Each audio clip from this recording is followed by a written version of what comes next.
Friends, இன்னைக்கு சனிக்கிழமை என்ன சமையல் வந்து பார்க்கலாம் வாங்க. சுட சுட சாதம் சூடாக இருக்கும் ஃப்ரெண்ட்ஸ்.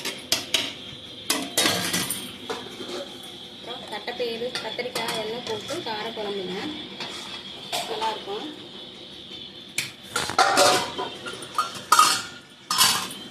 கேரட்டு, முட்டைக்கோசு, பாசிப்பருப்பு எல்லாம் போட்டு கூட்டு. கடலைப்பருப்பு, புடலங்காய் போட்டு கூட்டு பண்ணியிருக்கிறேன். இது நல்லா டேஸ்ட்டாக இருக்கும். இது எங்கள் பொண்ணுக்கு ரொம்ப பிடிக்கும். கொஞ்சம் கார குழம்பு வச்சுருக்கு. இன்றைக்கி சமையல் இதுதாங்க. லைக் பண்ணுங்கள், ஷேர் பண்ணுங்கள், கமெண்ட் பண்ணுங்கள் ஃப்ரெண்ட்ஸ். உங்கள் ஆதரவு எப்பயும் முக்கியம். தீபா குக்கிங் சேனலை சப்ஸ்கிரைப் பண்ணுங்கள் ஃப்ரெண்ட்ஸ்.